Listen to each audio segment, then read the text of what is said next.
I'm Jess. And I'm Karli. And this is the Only Human podcast. I could just feel that I was like so out of alignment with myself and my values. I felt so empty. I started to like feel like a shell of myself. That was so debilitating for me, like that fear of putting myself out there and just the fear of like letting people in. We have our emotional support water bottles. We do. Now we got the giggles.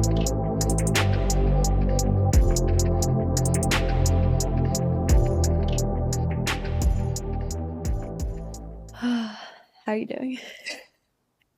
I'm doing well. I'm a little nervous today. About our special guest. Yeah, about our special guest. Yeah. I mean, it's about time. We've been saying we want to have guests on the podcast. This is true. And these are like exclusive guests. Like very, very close to home. Yes. Hold Drum near roll, and dear please. to The journals. Gosh. Yeah. The journals. I will say, like, I think the journal brings in a different level of like authenticity. When I listened to your podcast with your journal entry, I was crying at your journal entries. Yeah. Oh my gosh. I mean, part of it resonated so much. Probably because it resonated, but also just like I'm so empathetic, like we say all the time. So I feel like I was just like feeling those feelings for you, and like, yeah. Yeah. Somebody's journal is hands down the most like intimate part of their life, because I don't think anybody's writing a journal entry being like, oh, I can't wait to read this to somebody one day, let alone like speak into a microphone and broadcast it on a podcast. Yeah, if you told me when I was writing in this journal that I was going to be reading it on here, I would probably puke and just close it. Honestly, yeah. But yeah, it is crazy. Well, I feel like I'm excited to talk about our topic today. And before we even like get into kind of like what it is, I feel like we're very intentional in terms of what we speak about. We never want to release an episode where we're just talking about something that's not hitting home for us and that we're feeling very called to talk about. And this week's episode, you were feeling particularly called about. So I'm just curious, like, what sparked that? Yeah, I feel like you've been taking the reins a lot on things. You're like, I feel called to talk about this and this. I'm like, you're like, what do you feel called to talk about? I'm like, not really much. Honestly, you kind of have to like really like draw things out of me. I'm not like, ooh, I really want to share this about my life. You're dynamic. You can talk about anything. But I've just been reflecting recently on it's such a dynamic topic, but basically just the topic of like doing the work, personal growth, like finding who you are and your identity. And I've just been reflecting on personally how since I've been in a relationship for 11 plus years, my identity had been very hidden in my relationship. And it wasn't something that like I regret, but it's very easy to go into the shadows and kind of just like fall in line and fall into the background. And I realized in the last year, like, I don't know who Jess is. Like, I don't know what she likes to do, or like, I mean, I know the basic like values and things that I have, but I think if you ask me like, what do you like to do for fun? If someone asked me that question, like in an icebreaker, I'd be like, I don't know. Like I truly. It's almost worse than what's a fun fact about you? Yeah. Like I just like didn't know what I like to do. And so I feel like over the past year and a half, I've been on what I've called a healing journey, and like just trying to figure out who I am and just like really do the work. So yeah, I think that's so relatable, because your story is more anchored on being in a relationship with your husband for 11 years. But I think for other people, it could be becoming a mom and your life revolving around your children and motherhood. For me personally, it revolved around being a runner for a really long time. So when that got taken away from me, I went through the same identity crisis. And I think we identify with like a certain role or a certain personality or characteristic trait for a really long time. And we think that that is our identity. But then if that is taken away one day, or we wake up and we're not doing that thing anymore, then you realize how quickly like it doesn't work forever. And it is a process, and it is a lot of work to figure out who you are, what you like to do. And those things change. Like who Always. Jess is today isn't going to be who Jess is a year from now. And the habits that, you know, you engage in and the things that take up space in your life aren't always going to be the case. So it's always a work in progress. But Yeah, and when I interviewed one of my friends on my last podcast, she said it so beautifully. Like she described all of these things that we mistake for our identity as like hats that we wear.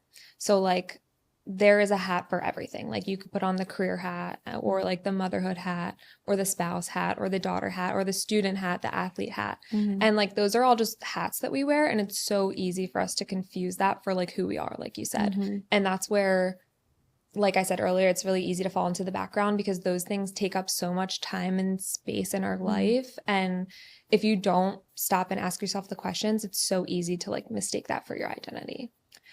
also on top of that, it's if you're ever underperforming or you feel like you're like slipping in an area of your life that you kind of like line up with your identity, then you're like, oh, I'm not a good person, or I'm less than, or I'm not worthy.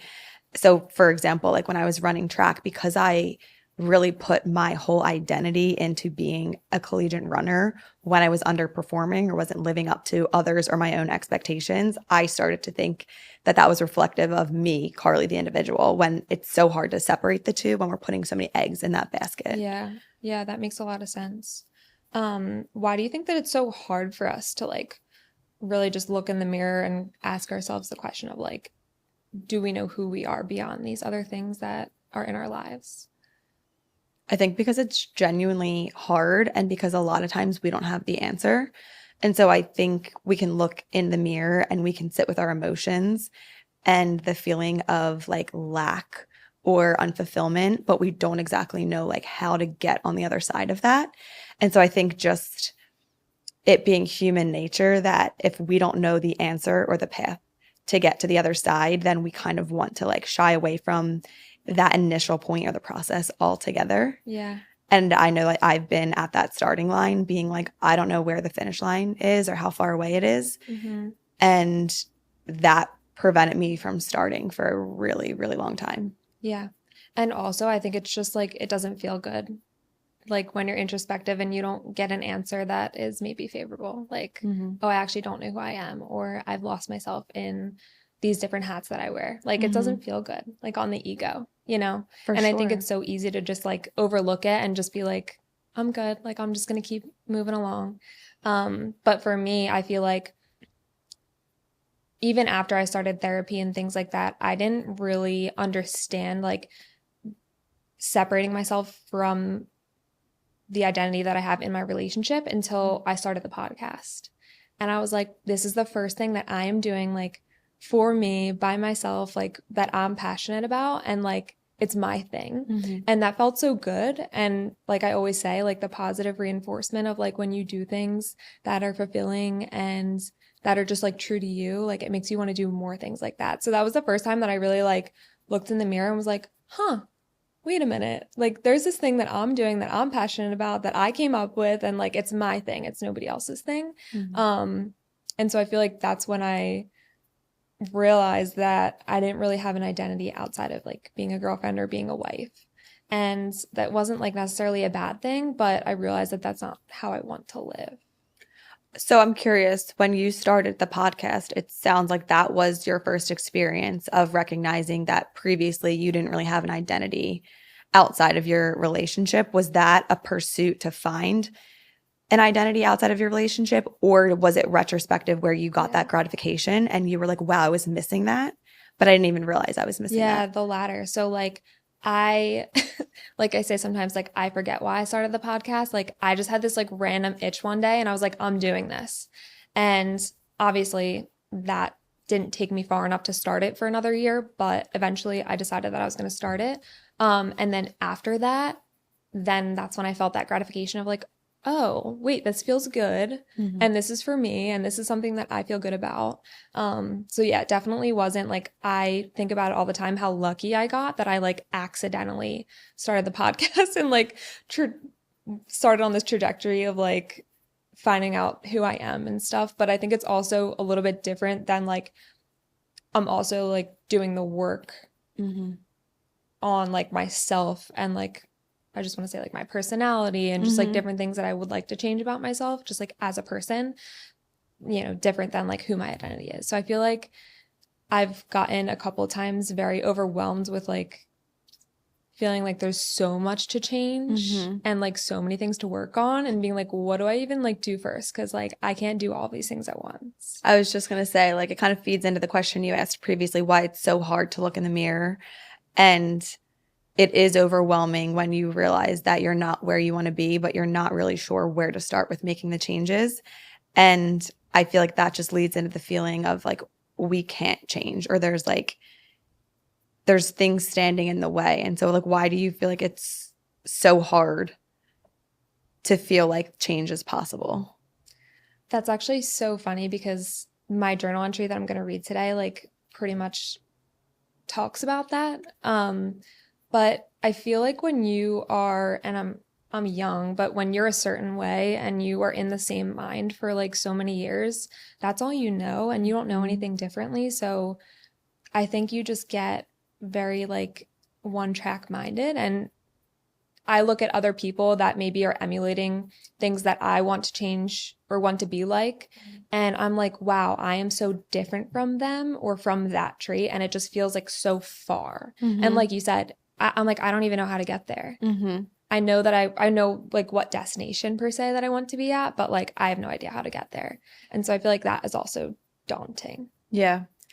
And similar to what you just said of you grow up and that's all you know, I feel like that is exactly what like a core belief is. And it's not only what you've been conditioned through your own life experience, but what you've been conditioned to like the people that are surrounding you and what their core beliefs are. And I feel like we over time learn what people want us to learn, for better or for worse. And so, you know, if our parents or if our circle of friends have limiting beliefs just about like life, I feel like that can sometimes be like thrust onto us as well. And I actually came across a TikTok last night, and it's kind of like the reverse of what we're talking about, but I think it's so powerful about how really like inspiration does exist when you see somebody living out the life that you like truly believe that is attainable, but previously like you hadn't. But this girl, Lauren, was saying her dad grew up with very little. Like he was very poor. He didn't have money. So he's always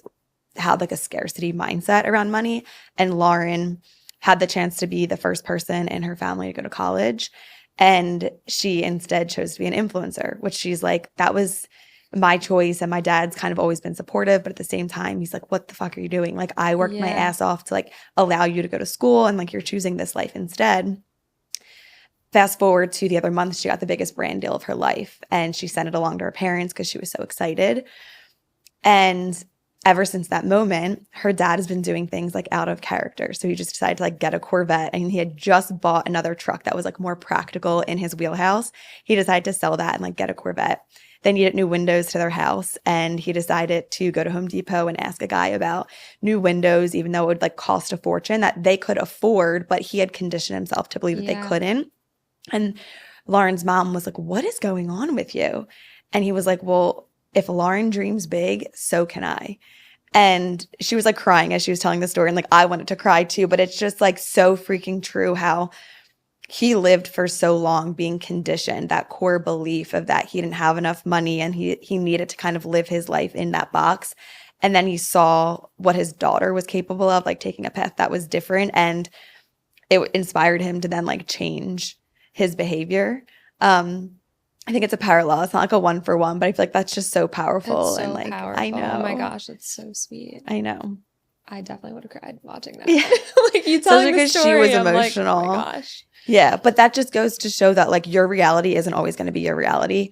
And whether it's doing the work on yourself or seeing it be done and truly believing that that can also be your reality, like there's so much room for improvement and change. And even though there are days where you feel so stagnant and stuck, which we'll talk about in a minute with our journals, like it's hard to see the other side and believe that there's a world of fulfillment and growth and change, but there is. Yeah, that's so powerful. Yeah. And I think just hearing that is also really powerful, even if you don't believe it yet. Like just having that little piece in your mind that's like, okay, maybe this could happen. Like, I feel like that sometimes that's all you need to like propel you into a different mindset. Yeah, just an initial thought. Yeah.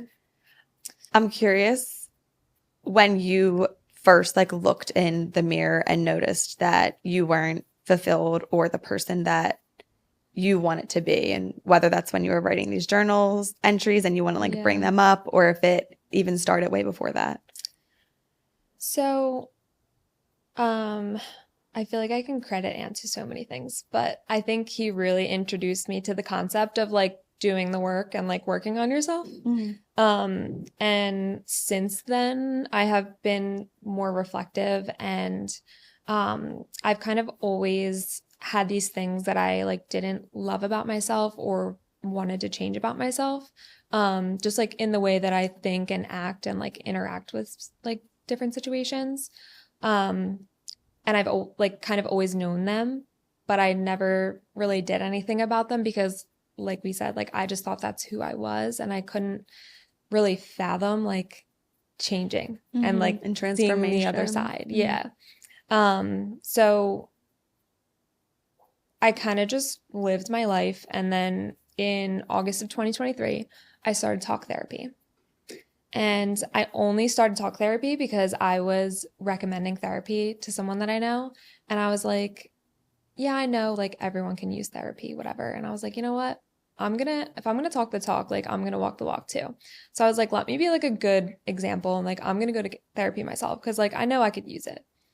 So it was, oh my God, my first session therapy was so uncomfortable. Like I was not in my element, but I was doing talk therapy for a little while, and I feel like I was just like filling my therapist in on my life basically for a little while. And then kind of just feeling like I was going through the motions. And then I don't exactly know what sparked it, but I think one day in April of 2024, so last year, I just had this day where I was like, enough is enough. Like I am gonna like change. I'm gonna be like this person that I want to be. And it prompted me to make a journal entry because I felt like it was such a like turning point for me where I'm like, I am freaking doing this. So I'm going to read my journal entry from that day. And I'm really glad that I wrote it because it's so difficult to remember actually like the feelings that you were feeling when though it was only a year ago, I'm in such a different mind now. And so, yeah, it's just like, it really transports you back. But okay, so April 24th, 2024. I've officially started a healing journey, which has been a long time coming. For some time, I've been unhappy with a lot of my daily thoughts, interactions, and attitudes, but I don't think I was ever quite ready to face what's under the surface. Vulnerability, even to myself, is quite scary, and I have a huge fear of judgment. Some things I've noticed about myself are, and I wrote a really long list. A couple of those things are, I have an immense need to control, being in control of situations, my own opinion. I like to be validated by others. That confirms my feelings. I dissociate sometimes when I'm alone in public settings, like the grocery store. Trader Joe's. I hold grudges, and it's very easy to lose my trust. I want to feel my feelings. I think it's cool to not be affected by things or to not get easily emotional, and that I suppress my feelings subconsciously. And then I wrote things that I want to be or want to feel like. I want to feel light and carefree. I want to be someone that people leave being with me saying, she's the best. She's so much fun. I love her. I want to feel so confident in myself that I can give my authentic self to everyone naturally. I want to be the same Jess with everyone. I want to have a warm and welcoming aura. I want to make people smile. And I want to genuinely care and be interested in others. That is so freaking sweet. And so it's funny because Karli and I have not read No. each other's journal entries Yeah. before this. But so from then, that was so April 2024, that was like a couple months before my wedding. So I feel like after that, I kind of just got lost in the wedding excitement, planning, whatever. I was going to therapy like once a month. And then in July of that year, I started 75 Hard. And I feel like that mental challenge and all of the books that I read during that time, like completely changed me and like for the better. You always like mention 75 Hard as kind of a catalyst. Yes. And it's just interesting because I feel like a lot of people do it for like the physical benefits, and a lot of the challenge is physical. Like I know it's like reading 10 pages a day, but it's like drinking the gallon of water, 2 workouts a day, 8 hours of sleep. So I'm so interested in your experience of doing that and how that helped you become a better person. So I think a lot of it had to do with how I was like figuring out how I was facing like adversity and like challenge, because I was completely alone in it. Like no one else was going through the mental battle that I was going through. And then also like the books. I like read a couple amazing books. But I feel like after 75 Hard, I like got to that point that I wanted to be in my like healing journey per se. And I wrote another journal entry in July. And I feel like this kind of like explains the process a little bit better than I could explain on my own. This was like 10 days before I finished 75 Hard, so I was on day like 65. September 11th, 2024. I felt drawn to make another journal entry as I'm in a completely different place now than I was on April 24th. It all started with 75 Hard on 7/8/24. After the wedding, I was feeling unhappy with my diet, lack of exercise, and lack of discipline. I decided to start 75 Hard on my own without a true plan. I knew I could do it, but the parts that I thought would be the hardest were actually the easiest. Around days 20 to 27, I had a really hard time. I had been calling it a mental breakdown. I was so depressed, and I never felt like that before. Every task was so difficult. I cried all the time, and I was just having a really hard time. I felt the weight of having so many tasks on my plate at all times and having it all restart when I woke up in the morning. Throughout that time, I encouraged myself to feel good about crying frequently and really feeling my feelings. I kept saying, I've never cried so much in my life. I considered quitting 75 Hard. I thought, it's not worth feeling like this. But I pushed through and came out stronger.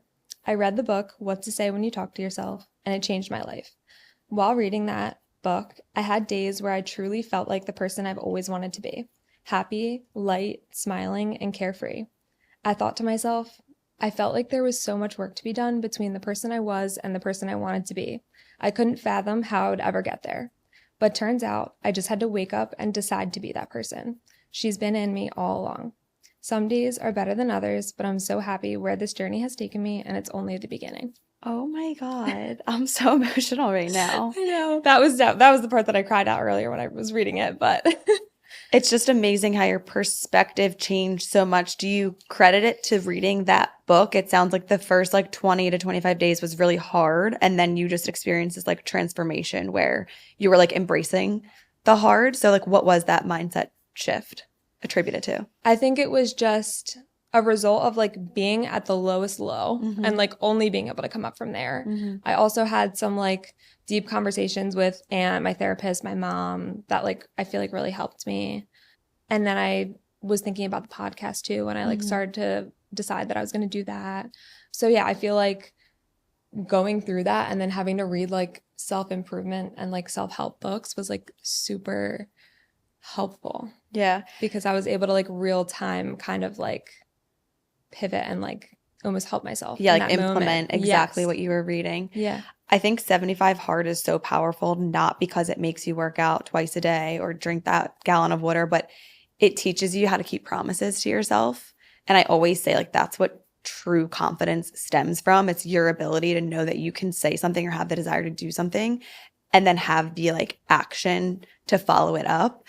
And I think people with the highest amount of confidence, it comes from within, truly. And I think that's what 75 Hard did. And after you made it through those really hard times, but you still showed up day in and day out, like that had to just be such a nice feeling and sense of self, like instilled in you that like you were carrying out what you set out to do. Yeah. There definitely was a sense of pride. But I also just have this complex where I'm just like, I'm just going to do it. Like you don't get any congratulations or like cookies for doing it. You just do it because you said you're going to do it. And that's what you do. But yeah, I mean, I didn't go into it at all like intending to lose weight. I feel like I'm just really good with like discipline. Like I said, I'm very all or nothing. So I can't like work out sometimes and eat well sometimes. So I feel like I knew that that would be really good for me because it's like so regimented. But God. So that was kind of like the springboard, it sounds like, to your journey. But then 75 came to a close. And how did you find yourself after? Do you feel like that was like your identity? And so you were feeling lost after it? Was it like the momentum was easy to sustain? I feel like the momentum was easy to sustain because that's when I started the podcast. Right, like yeah, like at the tail end. Okay. Yep. So I feel like from then started not so much the process of like changing the things about myself that I want to be anymore. It was more about finding my identity and my passions and like what I like to do. It kind of like turned into that. Yeah. But all that to say, right now in July of 2024 or 2025, like I feel very far from that journal entry now. So it just goes to show you that like it ebbs and flows all the time. And like there's never a destination, and no one's ever going to feel like I'm the exact person that I want to be. But like the most important part is to just keep showing up and like wanting to be a better version of yourself. Yeah. And nor should you ever really be the exact person you want to be. I feel like that's what growth is. It's like always wanting to just be a little bit better. And I think at any point in time, somebody could write a list of 10 to 20 things that they probably hate about themselves. I could probably come up with 30. But I think it's like the pursuit of always trying to like get better. And I think it's so powerful that you recognized that you were lacking fulfillment when you started the podcast because you were introduced to like this newfound emotion.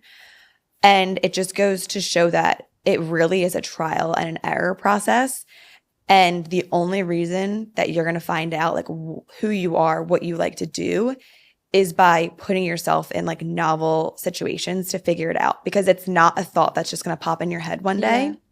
And that's truly like the reason that I got my tattoo. Like I have one tattoo, well, 1.5 tattoos on my body.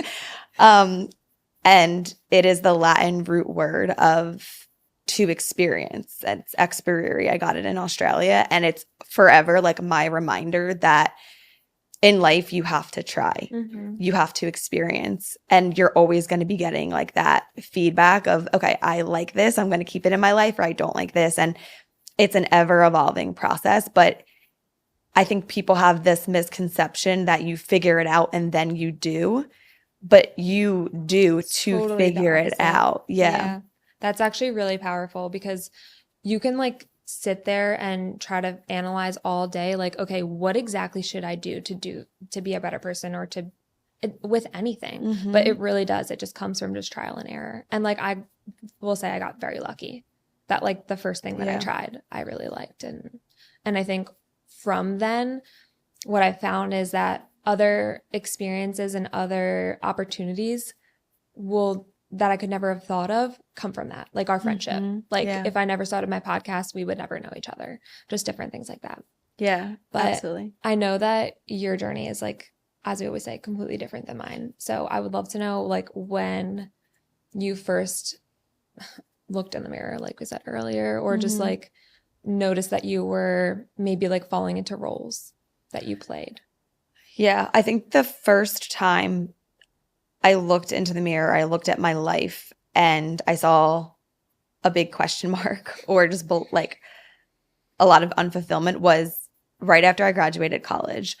And I think I kind of got away with not asking myself the question, who Karli is, what do you like to do? Because for so long I was Karli the runner, Karli the athlete, Karli the student. And I think a lot of people can relate to that. Like school is enough for the first 22 years of your life. You have a goal. It's to get good grades. And then it's like to get a job after graduation. And for me, I feel like I even had an extra sense of fulfillment through running. And that was always my goal. And so it gave me a purpose day in and day out to wake up, to train, to eat healthy, to practice my mindset and visualization. And that was always what I was striving for.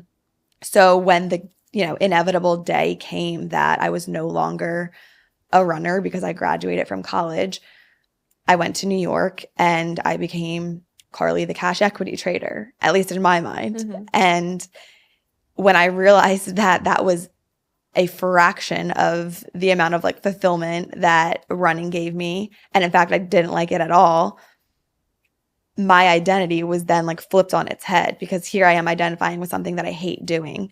And the first like 22 years of my life being an athlete, being a student, all of my time and energy went into that. And I never experimented with other hobbies.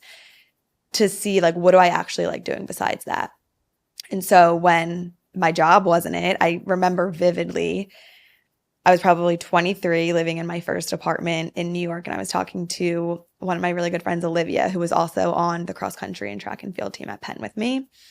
And she was also in a similar role. She was at Deutsche Bank. And we were just like looking at our lives amazed at like how we got there, and not in a favorable way. We were like, literally, it was as if we were driving on like cruise control and like life was on autopilot, and then you get to your destination one day and you're like, how the fuck did I just get here? Like, because I didn't choose to be here.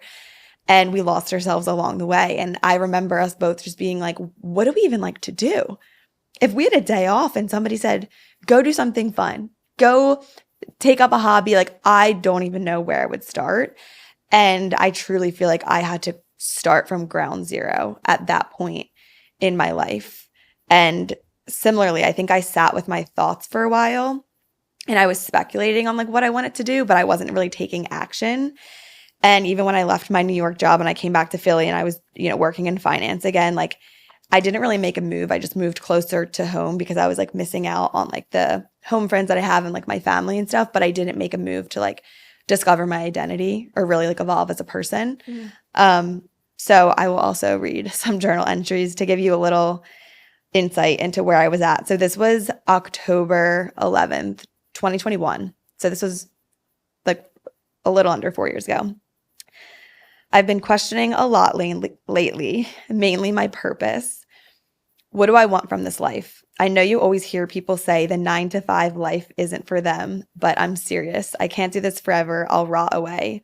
I'm doing none of the things that I love, but I know this is all temporary. I will find a way to integrate my passions when I figure out what those are into my work, and I will serve others. Right now, the things I daydream about: starting a podcast, teaching a fitness class, and traveling. I'm in a rut because I've been wanting to do things but not following through. I don't know if I'm scared to start or I'm feeling uninspired or burnout from my boring days. I know I have more to give. I'm not overworked, I'm not sleep deprived, and I'm not stressed. I'm bored and I need to go for something. And I feel like just in this entry, you can start to see like my wheels turning. This was, like I said, when I had moved back to Philly. So some time had passed since I had been in New York. And I think when I had that conversation with Olivia in our bedroom, it really got me thinking, because it really scared me. But for the first time, I had no goals, no ambition, no direction to head toward. And so I did some self-reflection, but this is where I was stuck between like, I think I know what I want to do, but I'm so scared to try and like to take that plunge. I think it's so powerful though, like how you use so many statements that said, I am, like, I will.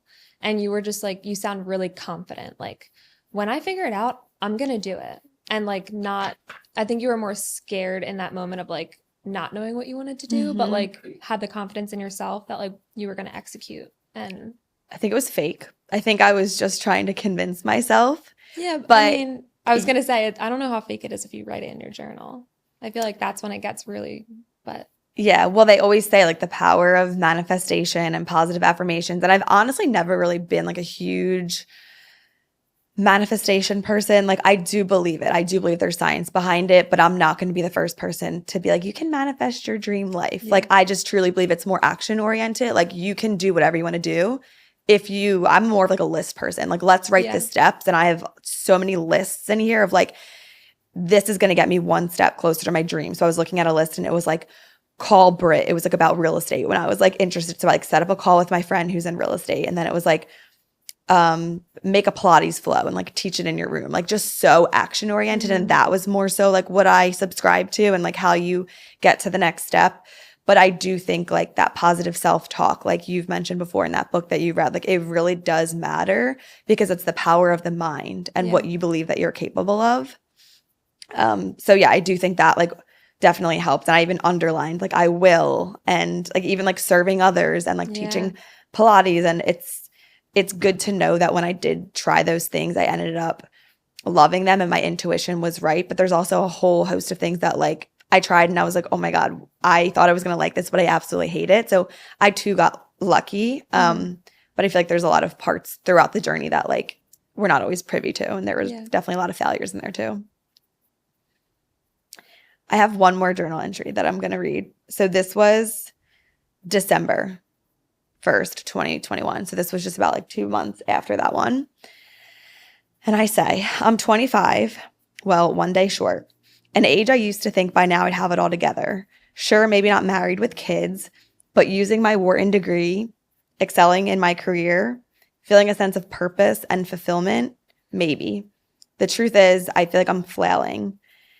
Okay, maybe not flailing, but maybe the exact opposite. Paralyzed, stuck, callous, stagnant, cooped up, constantly daydreaming. What am I daydreaming about? Podcasting, blogging, teaching workout classes, connecting with other women, and traveling, which like that's wild because if you look at like the last few years of my life, I feel like that's like all that I've been doing. I would make a change in a second if I had a plan. I've thought of everything. I'm craving a flexible schedule. I want to feed my passions.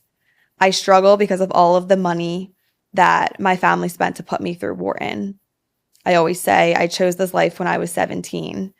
Maybe I would have went somewhere else if I knew, or sorry, maybe I would have went somewhere else if that meant I wouldn't feel guilty for giving up the finance corporate America life in pursuit of my happiness. So like, I mean, this is just like rambles. Like you just see me being so conflicted with the life that I want, but also allowing like the facts of my life and inputs like the amount that my education costed, fear of letting those around me down, like my parents who expected me to like get this wonderful degree and then have this like very prestigious, lucrative career. Like there were so many inputs that I felt like I couldn't live out my truth or change my life because there were other things depending on that. And I think similar like to doing the work, I had to come to terms with the fact that I couldn't live life for anybody else. And my parents truly love me and they would accept me and my decisions. Maybe it wouldn't be right away, but it would be eventual. And I think it's also going back to the confidence of if you have confidence in yourself and you're living your life out with conviction, not even conviction of what you want to do, but conviction that you want to change and become a different person than you are today, like that's enough. And it's almost like you need to buy into your own life before you expect others to like buy into it for you. And so I don't know, I feel like that was like a very transformative period, but it was a long period that was lived in my head before I ever took a step in real life, in my reality. Yeah, like how long, like how many years do you think, or like months? If you had just been like, you know what, this isn't for me, let's try something else. Like how long is that period? Something else being like a habit or like a way of life? Like a way of life, I guess. Because I started my finance career right after graduation. So I graduated in 2019. I moved back to Philly in 2021, and that's around the time of these journal entries. And then I quit my job in May of 2022. So even right there, that's like three years of just being like very unsettled and living with that feeling that I'm compromising my potential. And then even after I quit, I mean, there was still, I mean, that was 2022. Now we're in 2025. So that was 3 years ago. And I still feel like I'm just starting to step into who I want to be. And I look at Figure It Outable, which was the podcast that I started and then I stopped. So I feel like it was like a lot of like stop and goes. And I would like start to get those wheels turning, start to find the momentum. And then I would like retreat back into the background and be like, actually, I'm scared to do this, or I'm fearing judgment or failure. And I feel like just recently I've kind of felt like I've hit my stride again. But again, it's always going to ebb and flow. And just looking at that timeline is just such a testament to that. It's not an overnight fix. And it's an ever-long like journey that we're all going to have to go through. And we're all just going to be in the state of figuring it out. Yeah, always. I always say that. Like, if you haven't figured out, you're doing something wrong because you're not looking at the whole picture. Because you should never have anything figured out. Yeah. And I think that just also, if you don't have things figured out, that means that you always have something to strive towards too. But where we're at now, we talked about feeling unfulfilled and maybe like wanting to change things about ourselves. Although, like we said, there's not a destination. Like, what do we do now to try to fuel those fires and like try to create our identity and find our identity today? For me personally, I feel like it's about chasing a feeling rather than a milestone or a destination. And I think that becomes clear to me the more I lean into the things that I love to do. So you mentioned like when you started your podcast, figuring it out, and then still to this day when we're podcasting, you never feel more like yourself than you feel when you're leaving the studio. Mm-hmm. And you're like, wow, I am truly like living out my purpose and stepping into the person that I want to be. And I think similar for me when I record a podcast or when I teach a Pilates class, like nothing leaves me feeling more fulfilled than that. And so I think it's about constantly like auditing your life and realizing what drains your energy versus what gives you it. And you can read in my journal entry, I was like, I am so callous. Like I'm not feeling anything at all. I have no emotions, no feeling. Like I am numb. And that was because I was lacking purpose. And I think just following your intuition of how things make you feel and then doing more of those things will ultimately lead you to like the destination that you want to be at, or at least get you one step closer. Right. And so that's what I personally think I do is I chase that feeling. Yeah, I think that's so powerful. And I would just add that I feel like I always try to stay very mindful of trying to not fall into the background, and just like auditing my life and my habits and like, am I doing things for me, and just making sure that like I am continuing on that track, because once you like lose sight of it a little bit, it's so easy to get lost in the background, and then it's that much harder to like get yourself out of it too.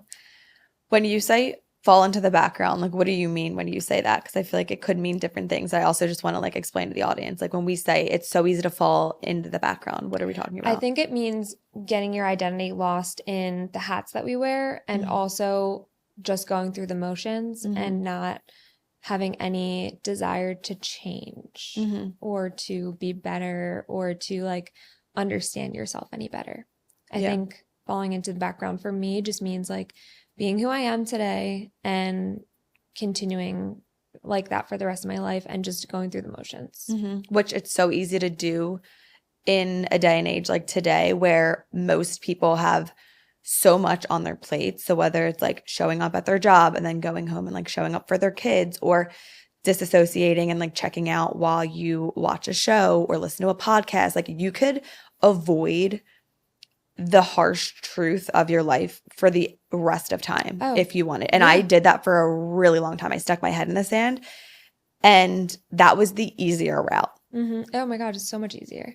Yeah, but it gets harder, but then it gets easier in a better way. It's like, again, choose your hard. Yes. But yeah, I completely agree. And that was my same definition of falling into the background. But I just wanted to add like how it's more easy today than ever, because so rarely are we left alone with our thoughts. You never have time. Yeah. Like unless you make the time. Like you've said in a previous episode, like there's just so much distraction. Like you can just let yourself be distracted for the rest of your life. Yeah. And like you said, that is so much easier. But is it also really hard to live an unfulfilling life? Yeah. Yeah. It is. 100%. And I think we probably both reached a point in time where we were more scared of regret over inaction than like regret of failure or judgment. And like the thought of compromising your life and your potential, which I've said before, that's so scary to think about. Scary. What was the quote that you, or the fact that you posted recently, and it was like about inaction? Yeah, I think it said regret over inaction lasts longer than regret over failure. But let me just fact check myself. Regret over inaction lasts longer than failure. Yes. Okay. I feel like that's a great quote and fact to leave everyone with, because you're never going to regret like trying something or trying a different way of life or taking a different chance. Mindset or I think now's a good time for our mental health resources of the week. Okay. Do you want to go first? Yeah. So I feel like I've been a little bit busy this week, so I've been going to bed a little bit later, and so naturally I'm waking up in the morning just a little bit more tired. And every time I open my eyes and they're feeling a little extra heavy, I just remind myself to get my ass out of bed. And truthfully, I feel like that's a mental health resource within itself, because whether you're wanting to hit snooze and sleep an extra 30 minutes, or you don't have anything to really get up for and you want to just like pick up your phone and check your emails, and then you find yourself on Instagram and then TikTok. It's like nothing good ever comes out of staying in bed.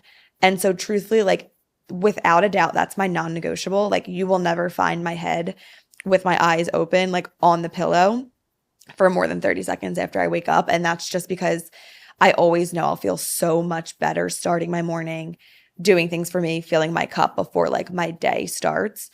And yeah, I think your bed is not meant to be a rot fest, even though a lot of people think it should. I'm like, just get up. I promise it does wonders. It's So like Mel Robbins, like 3-second rule or something. 3, 2, yes, 1, up. whatever you need. Non-negotiable. Yes. Yeah. Whatever you need to get it done. I like that one. What's your mental health resource this week? Mine is just sunlight. I know I've said I'm a child of the sun multiple times. I love being in the sun. But it is known to increase your serotonin levels as well. Mm-hmm. So that is my mental health resource, because I feel like when you are in the sun, you can never be in a bad mood. Like I just went outside on my porch the other day and just sat there like this for like 5 minutes. Yeah. And that was like, all right, I'm good. Like I just felt so good. Your battery was recharged. Yeah. I mean, we literally are organisms. I think I've said this probably Yeah. before, but like we do need sunlight. Yeah. And it's also just so good in your eyes first thing in the morning because, again, Sure. resets your circadian rhythm, lets your Yes. body know it is daytime. It's time to start working. It's time to start digesting your food and all of the things. So not only is it mentally a great thing, but physically as well. Yeah. But all right. Well, what a fun episode. it was fun. It wasn't as bad as I thought it was going to be. No, it wasn't. Yeah. But thanks for the suggestion of this episode. I think it was a really great one and something we'll probably continue to talk about because we both are nowhere where, we want to be endgame, but I think we're really leaning into the process of becoming the people we want to be. Yeah. And always evolving. Always evolving. We will see you next time. Bye.